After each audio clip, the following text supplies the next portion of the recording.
Assalamu alaikum everyone. I am back with another episode of History Bites. Subscribe to the channel and follow the links in the description to support our work. I am right now inside Hagia Sophia. What a magnificent structure this is.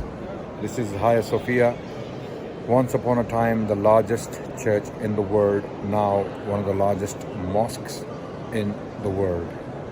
This was built in the 6th century, completed in the 530s by Emperor Justinian, who was a Roman Byzantine emperor who completed the structure. And once he walked into the structure, having completed it, he said, "Solomon, I have surpassed thee." In other words, he was referring to the Temple of Solomon in Jerusalem, and he was claiming that he had surpassed Sulaiman alayhi salam. And this is indeed a very imposing structure, a giant, magnificent structure. Parts of the building are still from the 6th century. You can see the pillars behind me there. Okay, those pillars are definitely from the 6th century. 40 years before the Prophet ﷺ was born. Prophet Muhammad ﷺ was born in 570. This structure was completed in 530. So you can see, or you can imagine, that this is very, very old, from the 6th century. Okay, later on,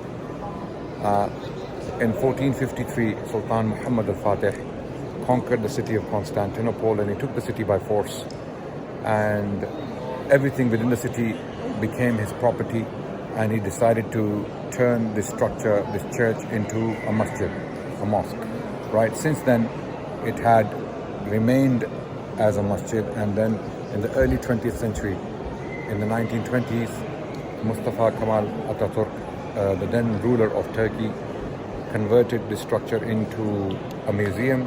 And then recently, Tayyip Erdogan, the leader of Turkey, he decided to make it back, or revert it back to the status of the masjid.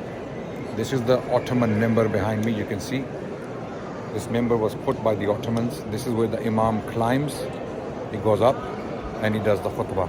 Okay, so the Ottomans added a lot of Islamic messages to the building, as you can see, verses from the Quran. Okay, then there is a verse about the mihrab. There is shahada there, la ilaha illallah, and the verse of the Quran, "Anna al-masajida lillahi fala tad'u ma'allahi ahada," that mosques, masajid, belong to Allah alone. Do not call upon others with Allah in them. So that's a very powerful message, because when you see the church, you see a lot of imagery.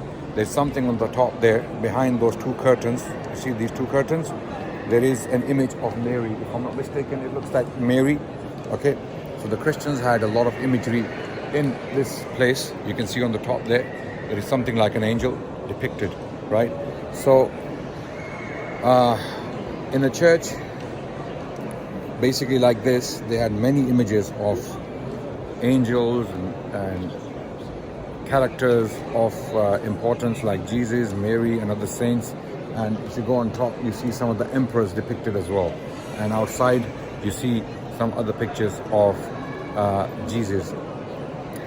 So in a place of worship, you cannot have pictures of humans according to the Islamic principles.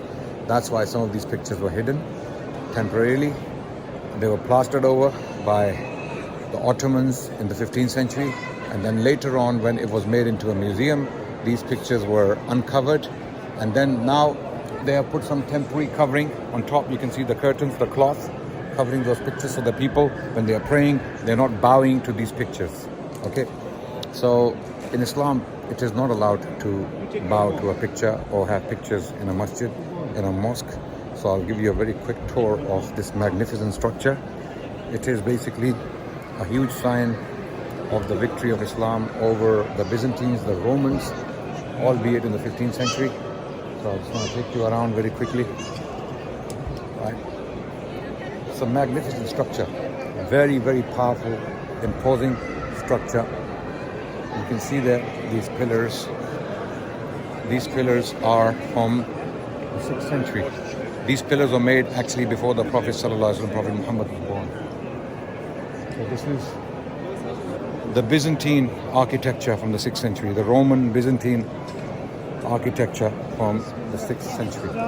And then later on, the Ottomans added these names: Allah, Muhammad, Umar, Ali, Hussein, Hassan, Uthman, Abu Bakr.